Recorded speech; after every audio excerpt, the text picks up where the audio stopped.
पुंडलिका वरद हरे विठ्ठल श्री ज्ञानदेव तुकाराम पंढरीनाथ भगवान की जय। माऊली ज्ञानेश्वर महाराज की जय। जगद्गुरु संत श्री तुकाराम महाराज की जय। अलंकापुरी पुण्यभूमी पवित्र, जिथे नांदतो ज्ञान राजा सुपात्र, तया ठविता महापुण्य राशी।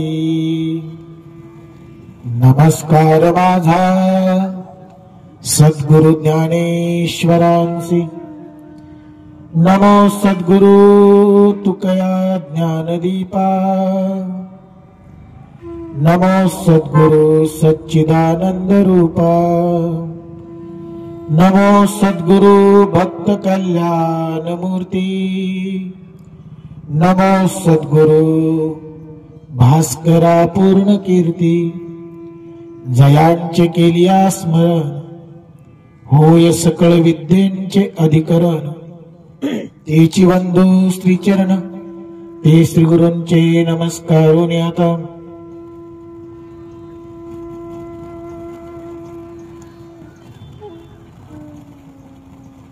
अश्रद्धानः पुरुषा धर्मशास्त्र परम तप,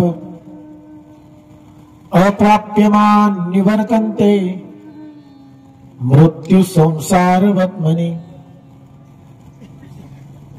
माऊली महावैष्णव श्रीमंत श्री ज्ञानेश्वर भगवान आणि भगवान गोपाल श्रीकृष्णजींनी धर्मक्षेत्री कुरुक्षेत्रावर अर्जुनाला सांगितलेली श्रीमद भगवद्गीता आणि त्या गीतेवर ज्ञानोबरायांनी ज्ञानेश्वरीच्या रूपाने सुंदर अशी केलेली टीका। त्या ज्ञानेश्वरीतील किंबहुना श्रीमद भगवद्गीतेतील तिसरा अध्याय, माफ करा 9वा अध्याय आणि 9व्या अध्यायामधील 3 नंबरचा श्लोक आजच्या या दुःखद प्रसंगी प्रवचन रूपी सेवेकरता निवडला। श्लोक अत्यंत महत्वाचा आहे आणि मानवी जीवनातले एक अत्यंत सुंदर असं जीवनमूल्य प्रकट करणारा आहे। अश्रद्धानः पुरुषा धर्मशास्त्र परम तप, अप्राप्यमान निवर्तन्ते मृत्यू संसार वत्मनी। 9व्या अध्यायाची सुरुवात होत असताना भगवान श्रीकृष्णांनी अर्जुनाला 2 प्रकारच्या प्रकृती सांगितल्या। एक दैवी प्रकृती सांगितली आणि दुसरी आसुरी प्रकृती सांगितली। दैवी प्रकृतीचा आश्रय करणारे दैवी गुणांनी युक्त असतात आणि आसुरी प्रकृतीचा आश्रय करणारे आसुरी प्रवृत्तीनं किंवा आसुरी गुणांनी युक्त असतात। या ठिकाणी भगवंत आसुरी प्रवृत्तीचा आश्रय करणाऱ्या जीवांच्या बाबत बोलतायत आणि त्याबाबत बोलत असताना भगवंत त्यांची काही गुणवैशिष्ट्ये सांगतायत। ही गुणवैशिष्ट्य सांगत असताना भगवंतांनी त्या आसुरी प्रवृत्तीच्या आसुरी प्रकृतीचा आश्रय करणाऱ्या जीवांच्या बाबतीत एक महत्वाची गोष्ट सांगितली। श्लोक फार महत्वाचा आहे। अश्रद्धानः पुरुषा, आसुरी प्रवृत्तीचा आश्रय करणारे जीव अश्रद्धेनं युक्त आहेत। ज्यांच्या ठिकाणी अश्रद्धा आहे, लक्षात घ्या, श्रद्धा आणि अश्रद्धा ही विरुद्धार्थी शब्द आहेत। भगवंत या ठिकाणी दैवी गुणांचं वर्णन करण्याऐवजी किंवा दैवी प्रकृतीच्या जीवांचं वर्णन करण्याऐवजी आसुरी प्रकृतीच्या जीवांचं वर्णन करतात। मग आसुरी प्रकृतीचे जीव अशा गुणवैशिष्ट्यांनी किंवा अशा दोषांनी युक्त असतात, मग दैवी कशी असतील त्याच्या विरोधात जायचं। या ठिकाणी भगवंतांनी सांगितलं अश्रद्धान, त्यांच्या ठिकाणी श्रद्धा नाहीये। आणि ज्या पुरुषाच्या अंतकरणामध्ये, पुरुष म्हणण्यापेक्षा ज्या जीवाच्या अंतकरणामध्ये, या ठिकाणी पुरुष शब्द आला. अश्रद्धाना पुरुषा धर्मशास्त्र परम तप. ज्या जीवाच्या अंतकरणामध्ये धर्माविषयी श्रद्धा नाही, धर्मशास्त्र परम तप. परम तप हे अर्जुनाचं नाव आहे. अर्जुनाची अनेक नावं आली गीतेमध्ये, त्यातलं हे एक नाव आहे परम तप. नाही का? धनुर्धारी, कुंतीपुत्र, पार्थ, गुडाकेश. गुडाकेश हे सुद्धा अर्जुनाचं नाव आहे. गुडाकेश शब्दाचा अर्थ माहितीये का तुम्हाला? गुडाकेश, गुडाकेश. जितेंद्रिय हे पण अर्जुनाचं नाव आहे. गुडाकेश या शब्दाचा अर्थ आहे झोपेवर ज्यानं विजय मिळवलाय ना, त्याला गुडाकेश म्हणतात. झोपेवर विजय मिळवणारा. अर्जुनाचे अनेक नाव आहेत, त्यातलं हे एक नाव आहे परम तप. अश्रद्धाना पुरुषा धर्मशास्त्र परम तप. अप्राप्यमा. अप्राप्यमा. अ आला नकारात्मकता आहे. अप्राप्यमा. प्राप्य प्राप्त. अप्राप्य प्राप्त होत नाही. सरळ सरळ अर्थ आहे. अप्राप्य मा. मा म्हणजे मला. अप्राप्य मा. कोण मला प्राप्त होत नाही? अश्रद्धाना पुरुषा धर्मशास्त्र परम तप. धर्मावर ज्याची श्रद्धा नाही, अर्जुना अप्राप्य मा, तो मला प्राप्त होत नाही. मग त्याच्या बाबतीत काय घडतं? निवर्तन्ते. निवर्तन्ते. तो पुन्हा जन्माला येतो. अश्रद्धाना पुरुषा धर्मशास्त्र परम तप. अप्राप्यमा निवर्तन्ते. निवर्तन्ते मृत्यू संसारवत्मनी. त्याला पुन्हा मृत्यू संसारामध्ये जन्माला यावं लागतं. तो मला प्राप्त होत नाही. तो पुनः पुन्हा जन्माला येतो, पुनः पुन्हा मृत्यू पावतो. पुनरपि जननम पुनरपि मरणम. हे पुन्हा पुन्हा त्याच्या बाबतीत सुरू होतं. याचा अर्थ लक्षात आलाय का? श्रद्धावान मनुष्य भगवंताला प्राप्त झाल्यानंतर त्याच्या ठिकाणी जन्म मृत्यूचं बंधन राहत नाही. तो जन्म मृत्यूच्या पलीकडे जातो. त्याला पुन्हा या संसारामध्ये येण्याची आवश्यकता राहत नाही. तो येतच नाही. पण कोण? श्रद्धावान. अश्रद्धेनं युक्त असलेल्या जीवाच्या बाबतीत भगवंत म्हणतायत तो मला प्राप्त करू शकत नाही. आणि एक लक्षात घ्यावं, भगवंत केवळ आणि केवळ श्रद्धेनेच प्राप्त होतो, अन्येवही न. जप तप कर्म क्रिया नेम धर्म वावगाची श्रम. जपानं तपानं क्रियेनं नेमानं धर्मानं भगवत प्राप्ती कलियुगात होईलच, नो गॅरंटी. पण ज्याच्या ठिकाणी श्रद्धा आहे, ज्याच्या ठिकाणी भाव आहे, तो भगवत प्राप्ती केल्याशिवाय राहत नाही. आणि भगवंताला तरी काय हवंय? देवभावाचा भुकेला. भगवंताला श्रद्धाच हवी आहे. आपण भगवंताला काय अर्पण केलं याच्यापेक्षा ते किती श्रद्धेनं अर्पण केलं हा भाग महत्वाचा आहे. तुम्ही देवाच्या पायावर सोनं वाहिलंय की देवाच्या पायावर एखादं झाडाचं पान वाहिलंय, भगवंत त्या सोन्याकडे किंवा वाहिलेल्या पानाकडे बघत नाही, तर ते किती अंतकरणापासून आणि किती श्रद्धेनं वाहिलंय हे महत्वाचं आहे. भगवंत श्रद्धा बघतो. शबरीची बोरं चाकताना भगवंतांनी शबरीच्या अवताराकडे नाही बघितलं, तिच्या जातीकडे नाही बघितलं, बघितली ती तिची श्रद्धा, बघितला तो तिचा भाव, तिचं प्रेम. सुदामाचे पोहे चाकताना भगवंताच्या अंतकरणामध्ये किंवा भगवंताच्या मस्तिष्कामध्ये सुदामाच्या दारिद्र्याचा विषय कधी डोकावला नाही, कधीच नाही. पोहे चाकताना पोहे खाताना भगवंतांनी बघितला तो फक्त सुदामाचा भाव. आणि म्हणून एक लक्षात घ्या, आपण भगवंताकडे जाताना कोणत्या भावनेनं जातो ती भावना अत्यंत महत्वाची आहे. परमार्थ हा भावनेवर श्रद्धेवर अवलंबून आहे. भक्ती ही श्रद्धेवर अवलंबून आहे. स्तोम नको, दिखावा नको, दाखवायचं काहीच नसतं. लक्षात घ्या, बऱ्याचदा भक्तीचं प्रदर्शन होतं, परमार्थाचं प्रदर्शन होतं आणि तेच होताना दिसतंय. पण मला वाटतं भक्ती दाखवायची नाही, परमार्थ दाखवायचा नसतो, तो तर अनुभवायचा आहे. आणि भक्तीमध्ये परमार्थामध्ये आलेला अनुभव हा शब्दातीत आहे, शब्दाच्या पलीकडचा आहे. तो शब्दात कसा व्यक्त होणार? आणि म्हणून एक लक्षात घ्या, भक्ती परमार्थ हे प्रदर्शनासाठी नाहीयेत. मी हरिपाठ करतो, मी ज्ञानेश्वरी वाचतो, माझ्या गळ्यात माळ आहे, मी गंध लावतो, मी पंढरीच्या वाऱ्या करतो, मी कीर्तन करतो, मी प्रवचन करतो. जगाला दाखवण्यासाठी परमार्थ नसतो, तो परमार्थ नाहीये, तो प्रत्येक प्रदर्शन आहे. भक्तीचं प्रदर्शन होऊ नये. भक्ती तर अनुभवण्यासाठी, भक्ती तर आनंदासाठी, भक्ती तर आत्मसुखासाठी, आत्मप्राप्तीसाठी भक्ती आहे.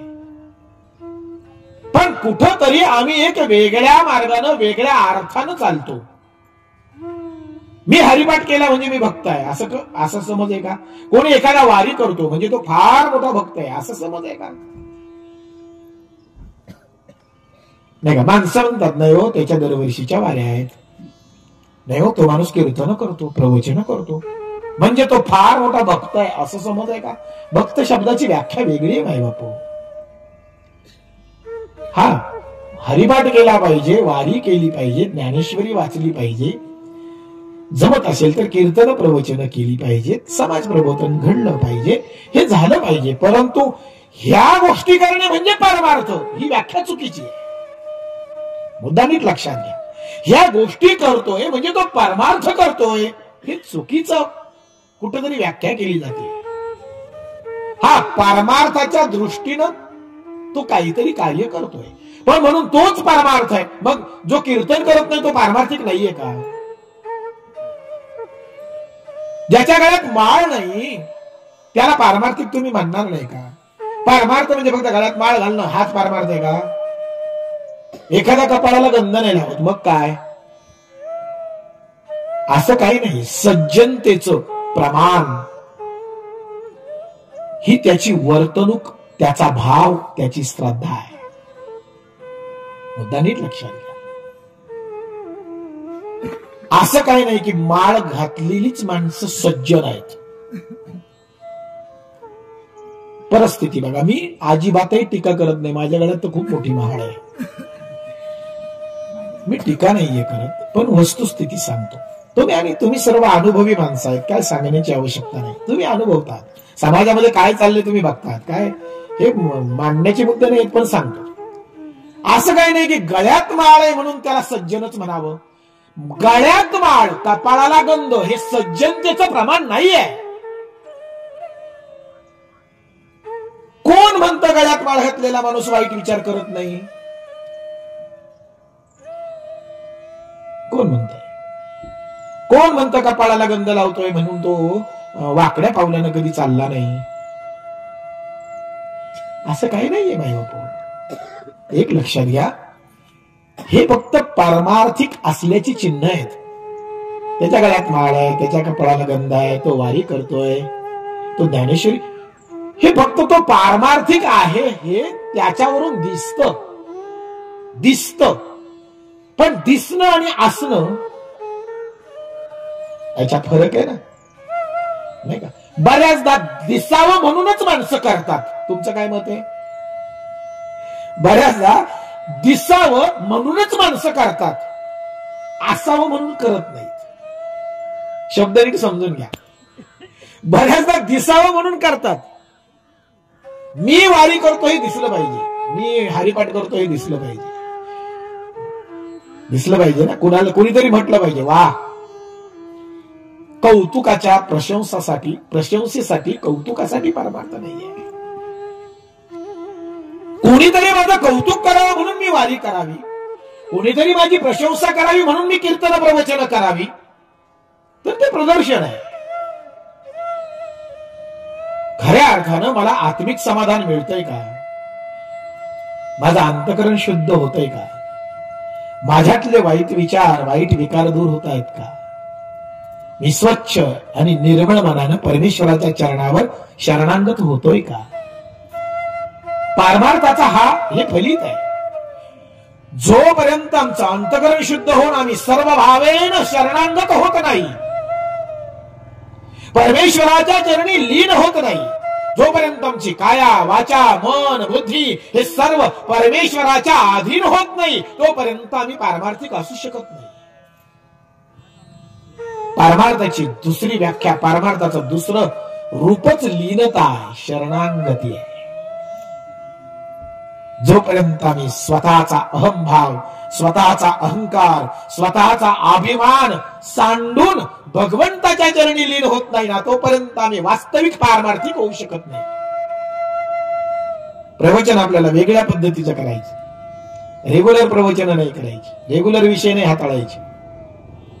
आम्हाला पारमार्थ कळला पाहिजे, आम्हाला श्रद्धा कळली पाहिजे. आमची श्रद्धा आणि पारमार्थिक श्रद्धा याच्यात फार मोठी तफावत आहे. आमची श्रद्धा नैमित्तिक आहे. नैमित्तिक कळतं ना, निमित्तानं निर्माण होते. आम्हाला काहीतरी संकट आलं की पटकन आम्हाला देव आठवला, काहीतरी दुःख आलं की देव आठवला. नैमित्तिक श्रद्धा आहे, निमित्तानं निर्माण झाली. पारमार्थिक श्रद्धेला निमित्ताची गरज नसते. मायबापू ते आनंदातही भगवंताचं नामस्मरण करतात आणि दुःखातही करतात. सदा सर्व काळ भगवंताचं चिंतन, नामस्मरण, स्मरण करतात. त्यांना निमित्ताची गरज नसते. दुःख आलं तर देवाची आठवण करायची असं काही नाही. आनंदातही ते देवाचंच भजन करतात. भक्ताचं हे लक्षण आहे. अनन्यश्चिंतयन्तो मां जनापर्युपासते येषां नित्याव्यक्तानां संतुष्टं सततं योगी यात आत्मा दृढ निश्चया. कितीतरी भगवंतांनी सांगितलं.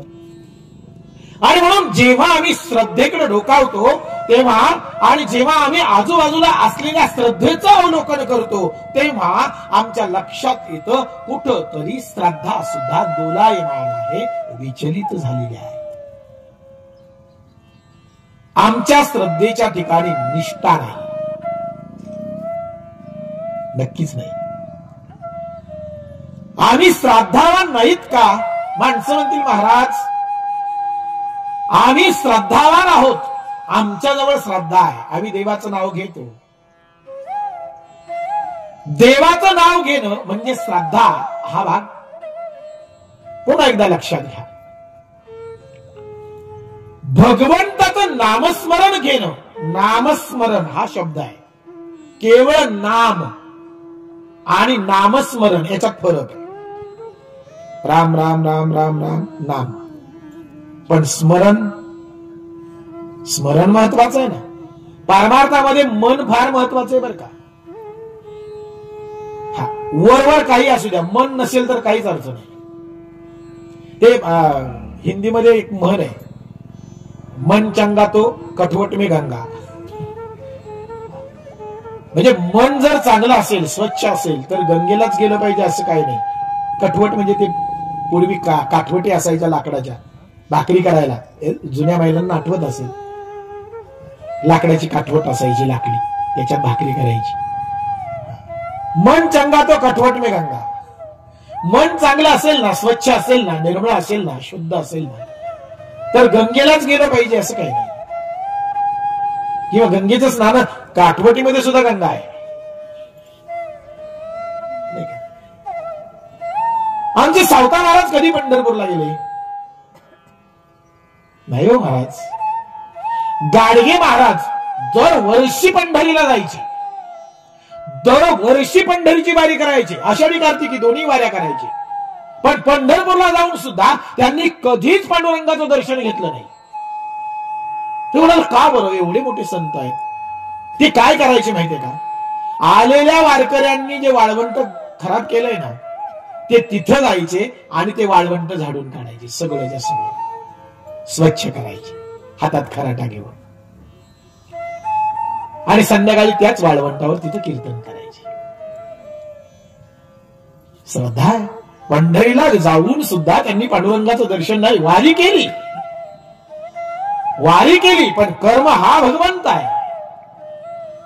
त्यांनी महत्व कशाला, तिथं जाऊन त्यांनी पंढरपूरची स्वच्छता केली. परमार्थ म्हणजे हा मर्यादित ठेवू नका.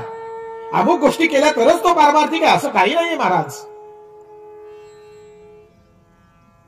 आणि म्हणून कुठं तरी आम्ही आमच्या मनाच्या ज्या काही कल्पना आहेत त्या व्याप्त केल्या पाहिजेत, मोठ्या केल्या पाहिजेत, व्यापक केल्या पाहिजेत. व्यापकतेतून परमार्थ केला पाहिजे. संकुचित भावनेनं, कुत्सित मनानं परमार्थ होत नसतो, भक्ती होत नसते. भगवंताला त्याची आवश्यकता नाही. भगवंताला पाहिजे शुद्ध भाव, शुद्ध अंतकरण. त्याचीच गरज आहे त्याला. देवभावाचा भुकेला पण तोची दुष्काळ तयार, त्याचा दुष्काळ आहे. म्हणजे जे पाहिजे ते मिळत नाहीये देवाला. नारळ ढिगाणं पडले हो, ट्रकच्या ट्रक भरून जातात. काही काही मंदिरामधून दिवसाला 5-5 ट्रक भरतात नारळाच्या. नारळ भरपूर वाहिले हो, पण त्याला जे पाहिजे ते कुठे आहे, नाही का? आणि म्हणून तुम्ही देवाला काय अर्पण करता, पत्रम पुष्पम फलम तोयम, काय अर्पण करताय त्याला त्याची आवश्यकता नाही आहे.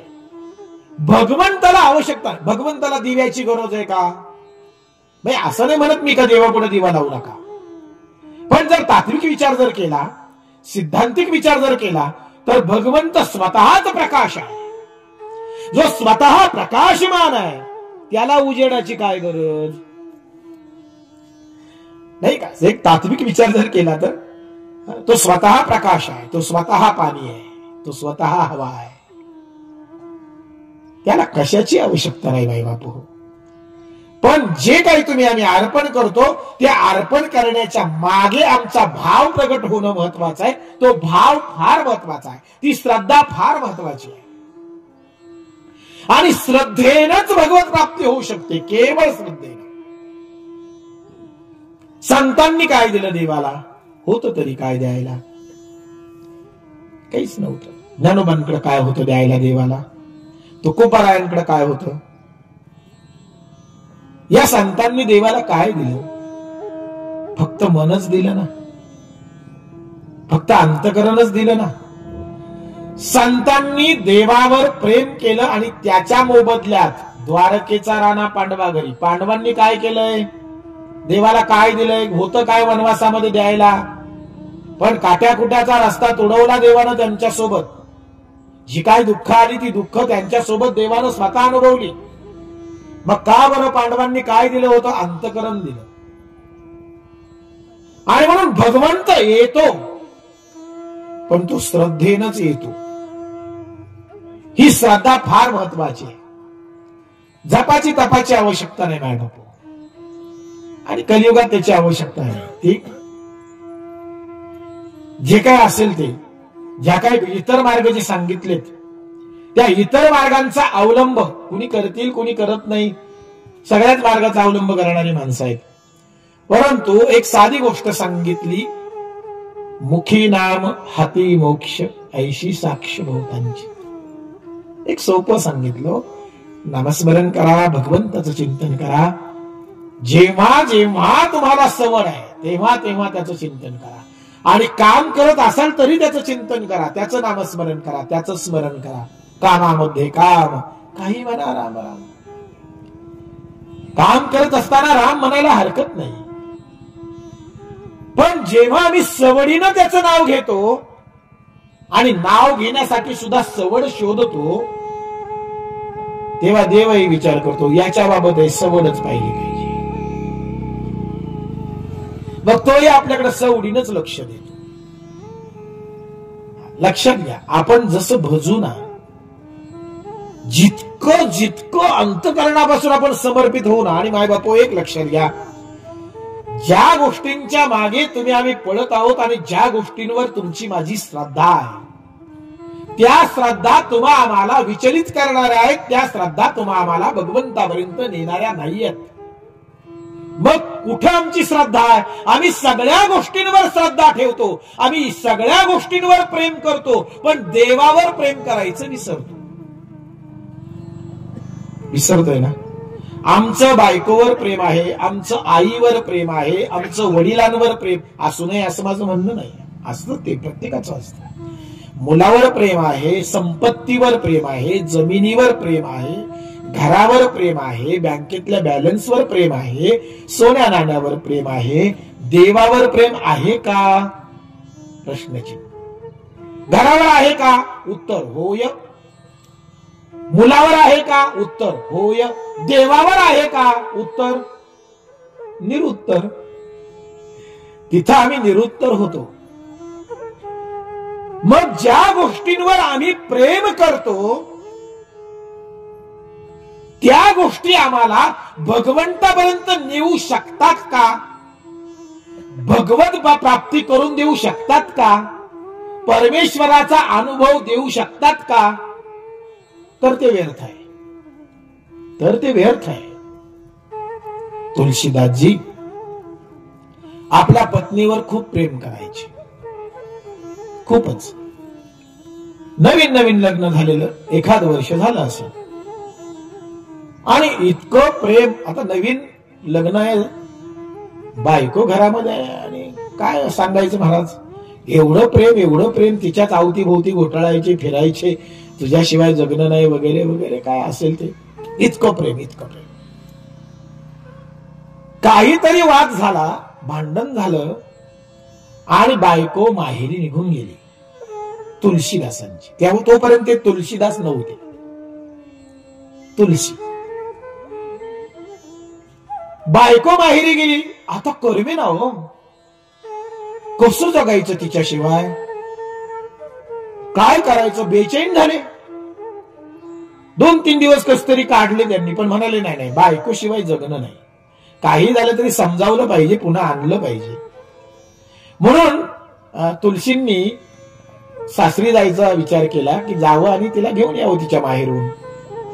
म्हणून तुळशीदास पण दिवसा गेलो तर सासरी बाबा आपल्याला काही घरात घेणार नाही. आधी बायकोशी भांडलात तुमच्या आणि काढून दिलं घरातून. काढून दिलं म्हणण्यापेक्षा निघून आली ती आणि आता पुन्हा न्यायला आलात तिला, म्हणजे कदाचित आपल्याला प्रवेश देणार सुद्धा नाही घरामध्ये, रागावतील. म्हणून तुलसींनी विचार केला आपण थोडं रात्रीचं जाऊ, संध्याकाळचं रात्रीचं जाऊ, भेट घेऊ, समजावून सांगू आणि घेऊन येऊ. म्हणून तुळशीदासजी थोडेसे अंधार पडता, जवळजवळ अंधार पडलाच होता, आणि गेले सासूरवाडीला. माडीचं घर होतं. त्यांच्या लक्षात आलं आपली पत्नी माडीवर आहे. मग आता माडीवर जायचं म्हटल्यानंतर आता दरवाजातून तर शक्य नाही. मग आता काय करावं, त्यांनी बराच विचार केला. घराला एक चक्कर मारून बघितली कुठं काय रस्ता दिसतोय का वर चढायला, आणि अचानक त्यांना एक दोरी टांगलेली दिसली. दोरी टांगून ठेवली, दोर टांगून ठेवलेला दिसला. इतका आनंद झाला, म्हणाले अरे वा, बायकोला आधीच कळलं की काय मी येणार आहे ते, काय सोय करून ठेवली म्हणाली. दोर टांगून ठेवला वर चढण्यासाठी. त्या दोराला धरलं त्यांनी आणि वर चढून गेले माडीवर. बायकोला उठवलं, झोपली होती. उठवलं, अगं म्हणाले उठ, मी आलोय. म्हणाले कशासाठी, काय? म्हणाले अगं मला तुझ्याशिवाय करमत नाही. चल, झालं असेल ते झालं, चुकलं माझं, पण चल तू पुन्हा माघारी चल. ती म्हणाली अहो पण रात्रीचं कुठं येणार, उद्या येते मी, तुम्ही जा आता. आता जाणार कसे? म्हणाले जाणार कसे म्हणजे ज्या दोराला धरून चढलो त्याच दोराला धरून उतरणार. तुला केवढी काळजी म्हणाली माझी, मी येणार हे तुला कळलं होतं ना, तू कशी माझी सोय करून ठेवली, अगदी व्यवस्थित दोर टांगून ठेवला. ती म्हणाली मला माहितच नाही तुम्ही येणार आहेत, मी कशाला दोर टांगून ठेवू. अगं म्हणाले असं काय करते, त्या दोराला धरून तर चढलोय मी. नाही हो म्हणाले मी दोर टांगलाच नाही. चल चल म्हणाले तुला दाखवतो. पण ते दोघही जे बघायला आले तर तो दोर नव्हता, तो सर्प होता. साप होता, तो साप भला मोठा. त्या सापाला धरून ते तुळशीवर चढले होते. कदाचित काल्पनिक असेल कथा, पण पुढचा भाग महत्वाचा आहे. त्या दोराला धरून तुळशी वर चढले. बायकोनं विचार केला की माझा नवरा माझ्या प्रेमामध्ये एवढा वेडा झालाय की त्याला सर्प आणि दोरी याच्यातला फरक कळला नाही. लक्षात येतंय? एवढा माझ्या प्रेमामध्ये धुंद झालाय की त्याला दोरीतला आणि सर्पामधला फरक कळला नाही. जीवावर उदार होऊन माझ्यासाठी इथं आले, किती प्रेम करतात हे माझ्यावर, म्हणून ती सहज एक वाक्य बोलली. सहजच ती म्हणाली, अहो किती प्रेम करता माझ्यावर की तुम्ही दोरी आणि सर्प याच्यातला फरक सुद्धा न जाणता एवढं मोठा धोका पत्करून तुम्ही सर्पाला धरून वर चढलात. किती प्रेम करतात माझ्यावर. एवढं प्रेम जर तुम्ही देवावर केलं ना, सहजच वाक्य, एवढं प्रेम जेवढं तुम्ही माझ्यावर करता एवढं प्रेम तुम्ही जर देवावर केलं ना, तर देव तुमच्या दारात पाणी भरील. वीज कडगा करडावी ना, असे विचार तुळशीदासांच्या डोक्यामध्ये चमकून गेले. तिथंच वैराग्य प्राप्त झालं. त्याच वाक्यानं, लक्षात ठेवा, त्याच वाक्यानं तुळशीमध्ये परिवर्तन घडलं आणि तुळशीदास त्याच ठिकाणी परिवर्तित होऊन वैराग्यवान होऊन आपल्या पत्नीला म्हणाले, तुला यायचं असेल तर ये, नाही आली तरी मला तुझी गरज नाही. मी आता रामाचा झालो, मी आता परमेश्वराचा झालो. त्या दिवसापासून तुळशीचा तुळशीदास झाला. त्याच तुळशीदासांनी रामचरितमानस लिहिलं आणि त्याच तुळशीदासांच्या दारामध्ये प्रभू श्रीरामजी नित्य आहेत, उभे आहेत, त्यांच्या समोर आहेत. हनुमानजी त्यांच्या दारात नित्य बसलेले आहेत सेवेसाठी. एका वाक्यानं बदल घडला. म्हणून माय बापू एक लक्षात ठेवा, परिवर्तनासाठी फार मोठा कालखंड लागतो असं अजिबात नाही. परिवर्तन व्हायचं असेल तर एक क्षण, एक सेकंद सुद्धा पुरेसा आहे. एक सेकंद बदल घडायला एकच सेकंद पुरेसा आहे. पण तो बदल, तो ती वेळ, तो सेकंद, तो क्षण प्रत्येकाच्या जीवनामध्ये एकदा तरी येतो. माय बापू एकदा तरी येतो. त्या संधीचा फायदा किंवा ती संधी आम्हाला ओळखता आली पाहिजे. आम्ही कुठेतरी चुकतो, हे आमच्या लक्षात येत नाहीये. आम्ही फक्त धावतोय, पळता खूप दमलोय. आम्ही खूप दमलो. नुसतीच पळापळ आहे माय बापू, नुसतीच पळापळ. साध्य काही नाही, प्राप्त काही नाही. फक्त पळायचं. दमलं की कुठंतरी थांबायचं की पुन्हा पळत सुटायचं. जन्माला आलोय तसं पळतोय, मरेपर्यंत माणसं पळतायत. प्राप्त तर काहीच झालं नाही पळापळ करून. विचारलं, बाबा रे का पळतोयस, कशासाठी धावपळ आहे तुझी, काय मिळवायचंय, काय कमवायचंय? ते म्हणाले, सुखालागी करीशी तळमळ. सुखासाठी तळमळ आहे, आनंदासाठी तळमळ आहे. आणि तुम्हाला सांगू, सध्याच्या काळामध्ये सुख, आनंद, समाधान या गोष्टीच संपल्यातच म्हणण्यात जमा आहे. कुणाला सुख आहे, कुणाला समाधान आहे, कुणाला आनंद आहे. माय बापू या गोष्टी आता दुर्मिळ झाल्या. समाधानी माणूस नाही सापडत, आनंदी माणूस नाही सापडत.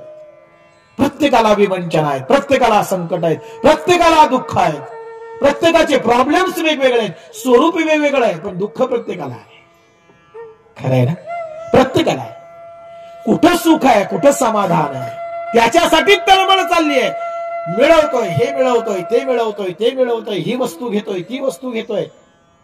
मला इथं मिळेल, तिथं मिळेल, मिळत तर कुठंच नाही.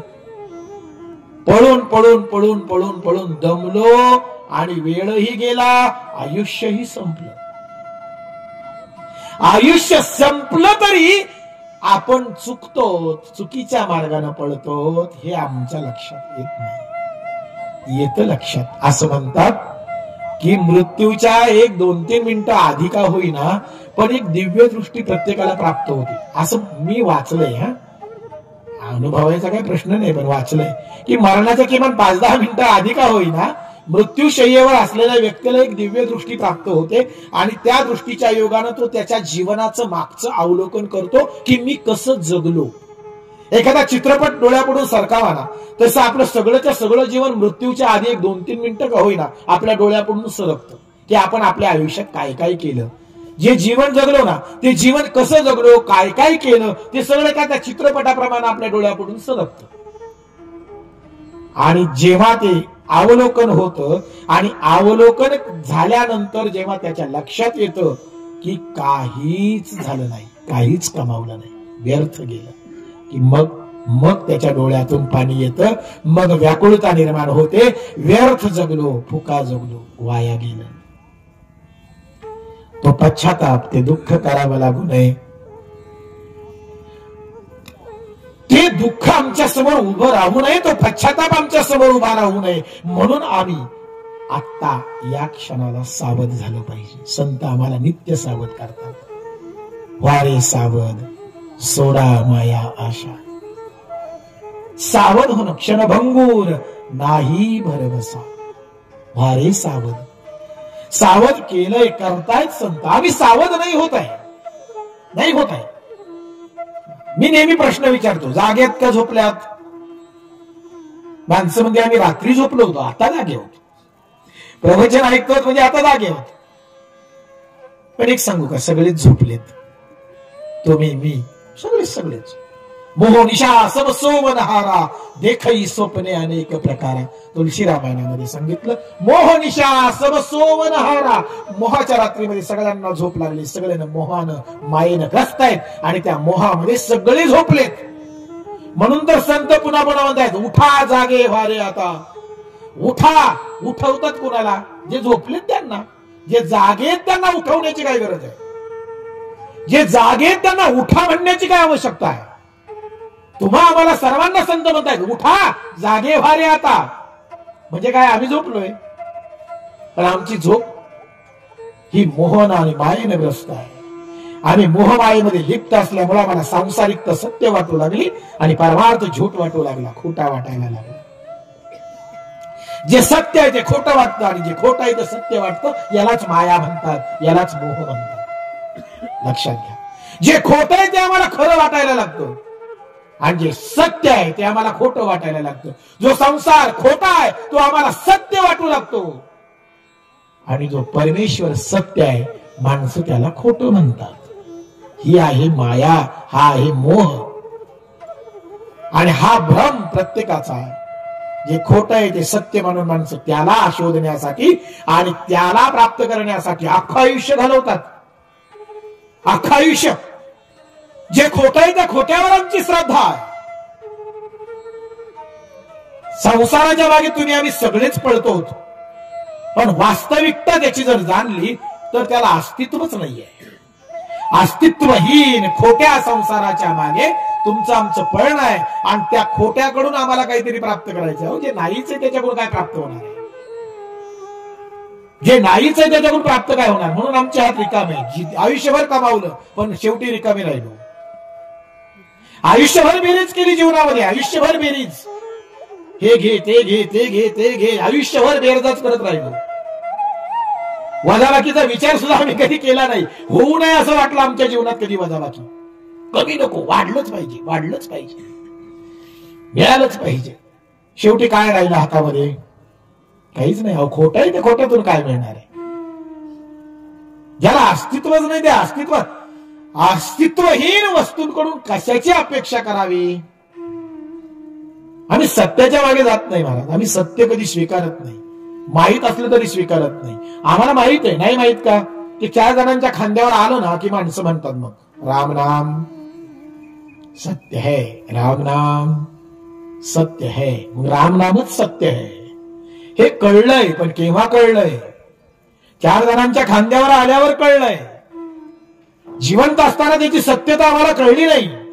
भगवान शंभूंना प्रश्न विचारला गेला पार्वतीनं कि भगवान जी जगत क्या है? भगवान जी बोले जगत मिथ्या. उमा जगत मिथ्या, हे जगत मिथ्या आहे. भगवान शंभू पार्वतीला सांगतायत. पार्वती सांगते खोट आहे. तर मग विचरण करतय, हालचाल होतीये, जीव जन्माला येतात, मृत्यू पावतात, नद्या वाहतायत, सूर्य उगवतोय मावळतोय, चंद्र उगवतोय मावळतोय, दर्या आहेत, डोंगर आहेत, पशु आहे, पक्षी आहे, हे सगळं दिसतंय. मग तुम्ही खोटं कसं म्हणता? भगवान शंभू म्हणतायत मोहनिशा सब सोवनहारा देखई स्वप्ने अनेक प्रकारा.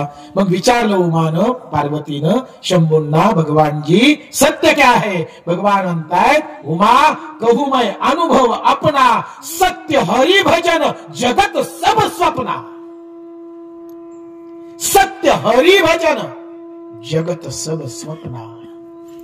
हे जगत सगळं स्वप्न आहे. सत्य फक्त हरीचं भजन आहे. सत्य फक्त परमात्मा आहे. सत्य फक्त भगवंत आहे. आम्हाला का रडावं लागतं. खोट आहे त्याच्या मागे धावलो प्राप्त काहीच झालं नाही. प्राप्त झालं नाही म्हणून रडणं आहे. आम्ही दुःखी का नाही त्याच्या मागे पळतोय.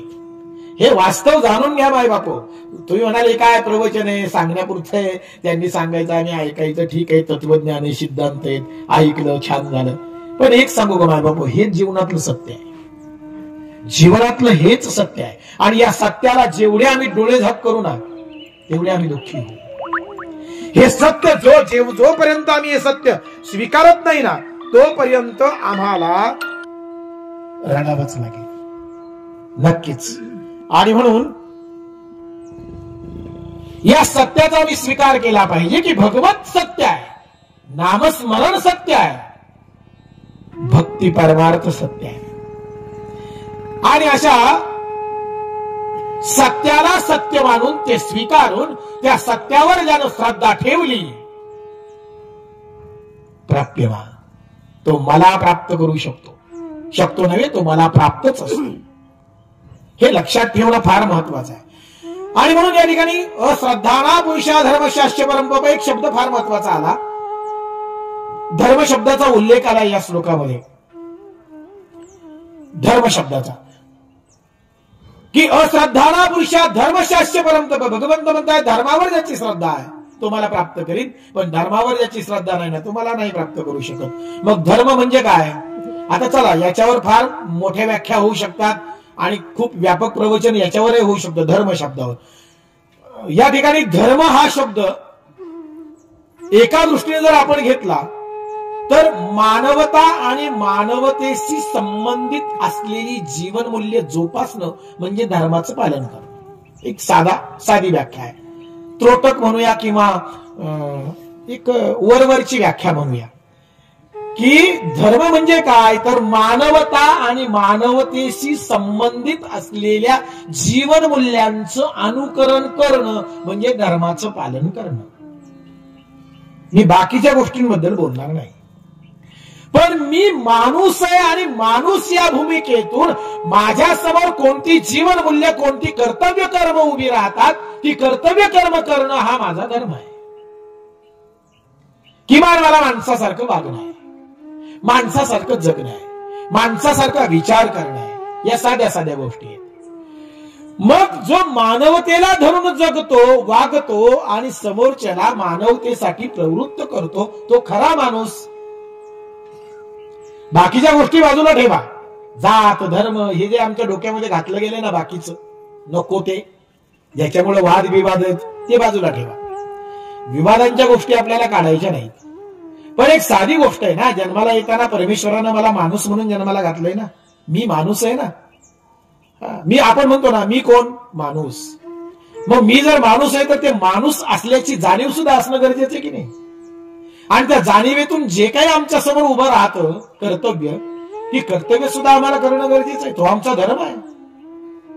आणि म्हणून या सगळ्या गोष्टी एक बाजूला ठेवा आणि मानवतेच्या दृष्टिकोनातून जेव्हा आम्ही परमार्थाकडे बघतो प्रत्येक जण परमार्थामध्ये प्रत्येक जण परमार्थाच्या दृष्टीनं भक्तीच्या दृष्टीनं प्रत्येक जण प्रत्येकाची श्रद्धा. मग परमार्थानं आणि भक्तीनं प्राण्यांना सुद्धा नाकारलेलं नाही. नाकारलंय नाही नाकारलं. प्राण्यांना सुद्धा भक्ती करण्याचा अधिकार आहे. त्यांनी जर ते ओळखलं तर रेड्याचीही समाधी होऊ शकते. हे सांगण्याची आवश्यकता नाही माय बापू. होते ना. गजेंद्रासारखा हत्तीही मोक्ष प्राप्त करू शकतो नाही का. परमार्थाचा अधिकार फक्त मानवालाच आहे का नाही ना. सगळ्यांना आहे. सगळ्यांना आहे. आणि म्हणून परमार्थ करताना मला यातून एकच सांगायचंय, गजेंद्र मोक्षाला प्राप्त झाला आणि रेड्याची समाधी आळ्याला तर निर्माण झाली का बरं? माणसाला जे जमलं नाही ते रेड्यानं केलं. खरंय ना? माणसाला जे जमलं नाही ते रेड्यानं केलं. आणि रेड्या जर बघितलं तर सर्वात निर्बुद्ध प्राणी मानतो आपण. असं म्हणतात की रेड्यासारखा निर्बुद्ध नाही. निर्बुद्ध अत्यंत कमी बुद्धी असलेला प्राणी रेड्या. त्याला फक्त खायला कळतं. रेड्याला पाणी दिसलं की ती बसतं पाण्यात. तुम्ही काही करा नाहीच उठत ती. त्याची मर्जी होत नाही तोपर्यंत उठत नाही. रेडाच म्हणतो आपण, हल्या हल्या हो आपल्याकडे शब्द आहे. निर्बुद्ध आहे रेडा. पण त्या रेड्यानं सुद्धा उद्धार करून घेतलाच की माय बाप. त्याचाही उद्धार झाला, त्यालाही मोक्ष मिळाला. म्हणून म्हटलं माणसाला जे जमलं नाही ते रेड्यानं करून दाखवलं माय बाप. आपण तर विवेकी आहोत. आपल्याला परमेश्वरानं विवेक दिला, आपल्या अंतःकरणामध्ये आपल्याला श्रद्धा भाव दिला, आपल्याला सत्सद विवेक बुद्धी दिली माय बापू. आपल्याला चांगलं वाईट कळतं, योग्य अयोग्य कळतं, माझं हिताचं काय आणि माझ्या अहिताचं काय ते आपल्याला सगळ्यांना कळतं. प्रत्येकाला कळतं. हित अहित सगळ्यांना समजतं. मग याच गोष्टी आपल्या का लक्षात येत नाहीत. मी जर सहज तुम्हाला म्हटलं की तुमच्या समोर दोन पदार्थ ठेवलेत. दोन पदार्थ म्हणजे समजा लोखंड आहे आणि सोनं आहे. आणि तुम्हाला सांगितलं या दोन्हीपैकी एक तुमच्यासाठी जे योग्य आहे ते घ्या. काय घ्याल? लोखंड घ्याल की सोनं घ्याल? सोनच घ्याल ना. मिरचीचा लाल झरझरीत असा तिखट मिरच्यांचा गोळा ठेवलाय मिरचीचा आणि एका वाटीत गुळ ठेवलाय. मग आता काय खाल? गुळ खाल की मिरची खाल? माणसं म्हणतील मिरचीनं तोंड भाजून घेण्यापेक्षा गुळ खाल्लेला केव्हाही उत्तमच, नाही का? निवड गुळाची केली. आधी सोन्याची निवड केली. आता आपण डोकं बरोबर लावलंय. आपल्या हिताचं काय?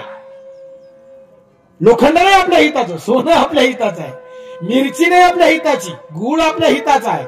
आता बदलूया संसार आणि देव. काय निवडलं? चुकलंय की बरोबर आहे? इथं आपला विवेक झोपतो. इथं आपली निवड चुकते आणि निवड चुकली की दुःख आहे. उघड आहे. तुम्ही आम्ही दुःखी का? आपली निवड चुकली. आम्ही ज्या गोष्टी प्राप्त करायला धावलं पाहिजे त्या गोष्टींकडे आम्ही जात नाहीये. आणि म्हणून भगवंत म्हणतायत मला प्राप्त करायचं असेल ना तर श्रद्धा अत्यंत महत्वाची आहे. बाकीच्या गोष्टी तुम्ही द्या अथवा देऊ नका. मी मगाशी सांगितलं भगवंताला तुम्ही तुमच्या वस्तूंची आवश्यकता नाहीये. नैवेद्याची, नारळाची, अगरबत्तीची त्याला नाही आवश्यकता. माय बाबा नारळ त्यानेच निर्माण केलेत ना. त्याला लय खावेशे वाटले तर उगवीन की 4-2 झाडं, त्याला काय कमी आहे? देवालाच नारळ नाही. आपण म्हणतो ना आपल्या मराठीत म्हणे ना देवाची करणी नारळात पाणी. ही देवाचीच करणी आहे माय बापू. हे त्यानंच निर्माण केले. दूध त्यानंच निर्माण केले की आता त्यानंच निर्माण केले त्यालाच देतोय. मग आपण आपल्या पदरचं काय देतो? पाणी त्यानंच निर्माण केलंय, दूध त्यानंच निर्माण केलंय, नारळ त्यानंच निर्माण केलाय, गहू त्यानंच निर्माण केलेत. या सगळ्या गोष्टी त्याच्याच निर्मित आहेत आणि त्याच त्याला अर्पण करतो. मग आपण आपल्या पदरचं काय देतो? खरंय ना? काय देतो आपण? देवाला त्याची आवश्यकता नाही. तुमच्या गव्हाच्या पोळीची आवश्यकता देवाला नाहीये माय बापू. तो फक्त भाव प्रकट करण्यासाठीचं माध्यम आहे. नारळाची त्याला आवश्यकता नाही आहे. तो फक्त भाव प्रकट करण्याची एक माध्यम आहे की त्याद्वारे आपला भाव भगवंताच्या चरणी अर्पण व्हावा, आपला भाव प्रकट व्हावा. म्हणून या वस्तूंचं नियोजन आहे, बाकी काही नाही आहे. या वस्तू नसल्या तरी भाव असला तरी पुरेसा आहे.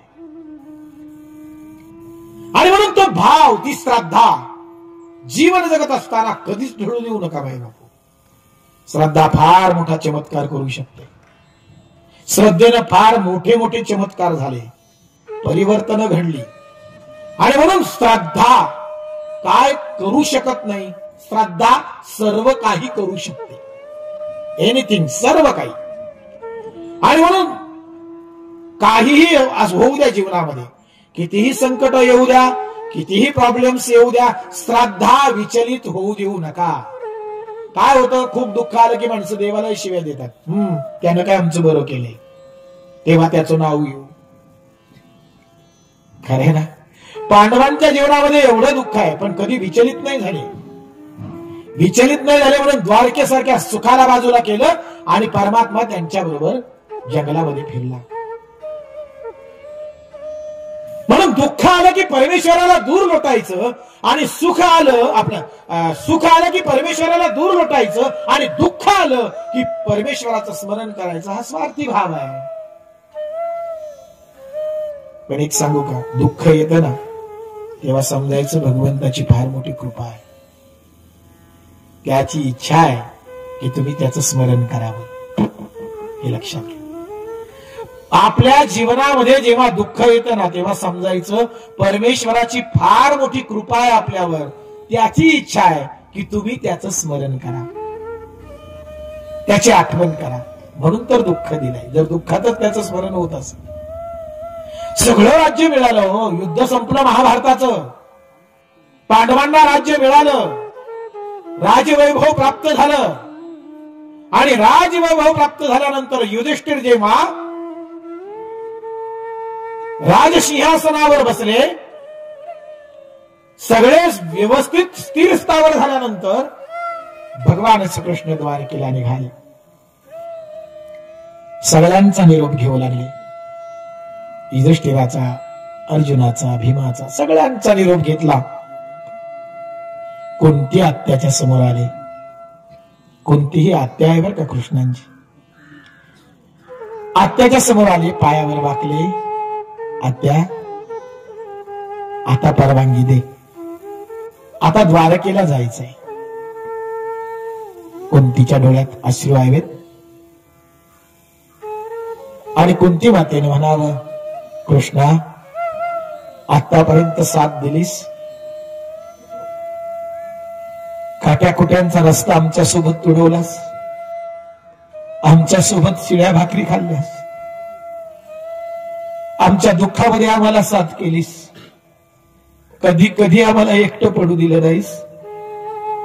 आता हे राजवैभव आलं, आनंदाचे दिवस आले आणि तू आम्हाला सोडून चाललंस. तेव्हा कृष्णाने म्हणावं, आत्या अगं जावं लागेल, पुढचंही कार्य महत्वाचं आहे.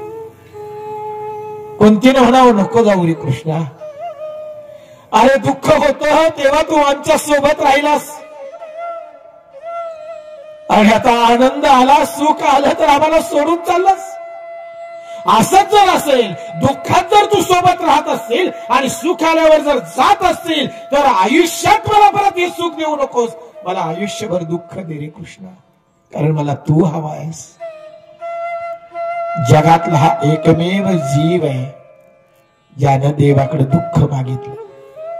आम्ही देवाकडे नेहमी सुखाची अपेक्षा करतो, देवा सुखी ठेव रे.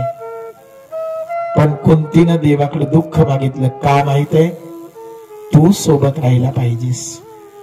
आणि म्हणून मायबापू एक लक्षात घ्या, जीवनामध्ये दुःख आलं ना की समजून जायचं त्याचं आपल्यावर लक्ष आहे आणि त्याची इच्छा आहे, नामस्मरण कर, माझी आठवण कर. म्हणून खचून जाऊ नका. दुःख आलं ना, मार्ग निघणार आहे, वेळ आहे.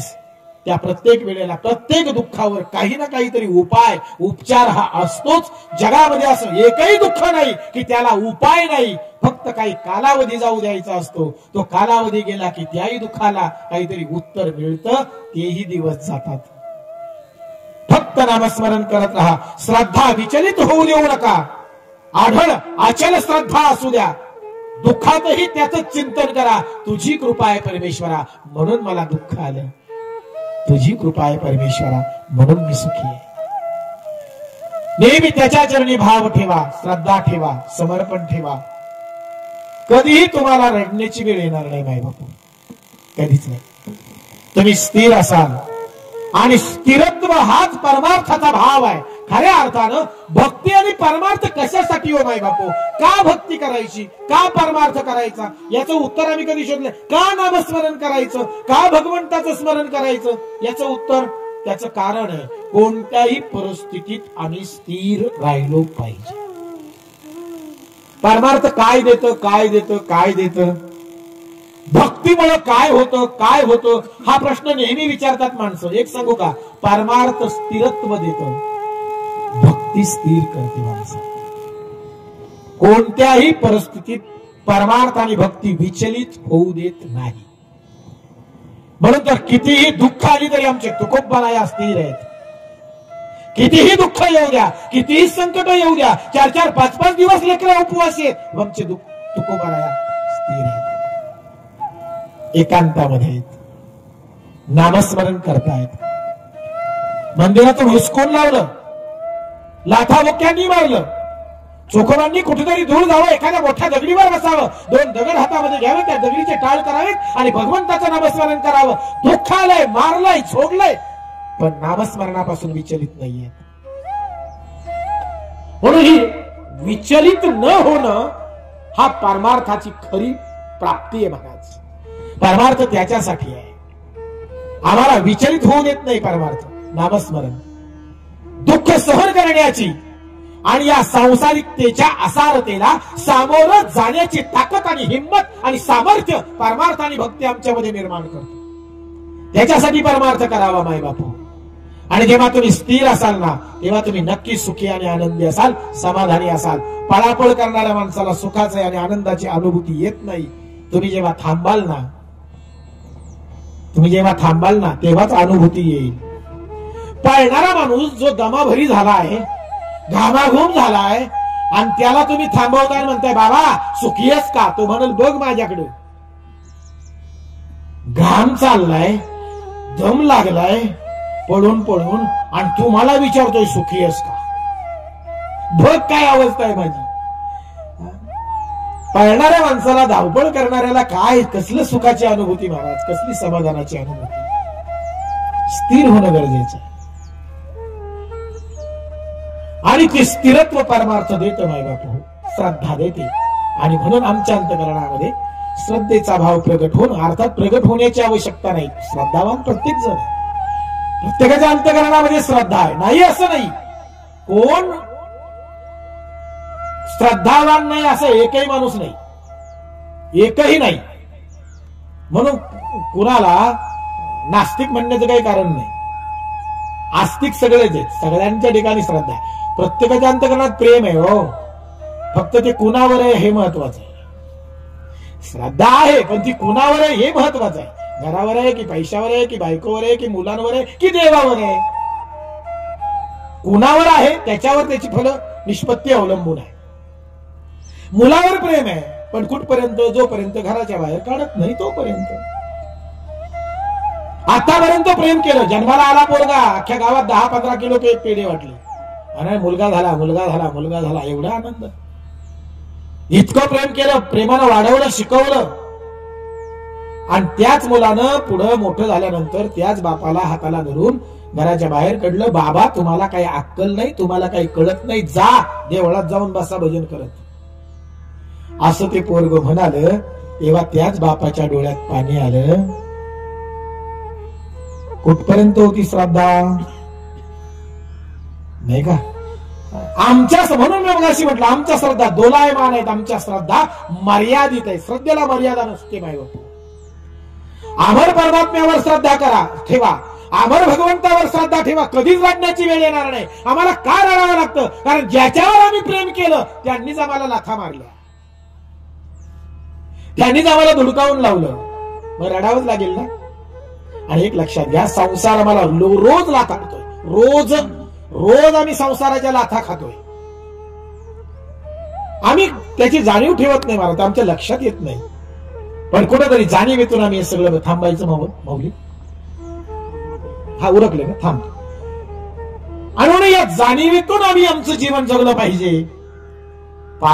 पारमार्थिकता जीवनामध्ये यावी ही आवश्यकताच नाहीये. पारमार्थिकता जीवनात आणण्याची गरज नाही, ती आहेच. आम्ही सगळेच पारमार्थिक आहेत महाराज.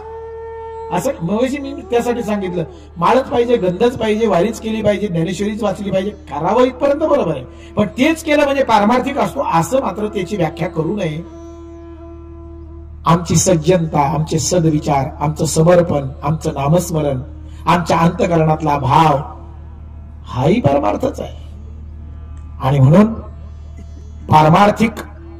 पारमार्थिकता जी आहे अंतकरणातली ती प्रगट होऊ द्या, त्याची जाणीव होऊ द्या आणि सर्व भावेन शरणांगत होऊन भगवंताच्या चरणी स्वतःला समर्पित करा. मायबापू, त्याच्यावर सोपवावं.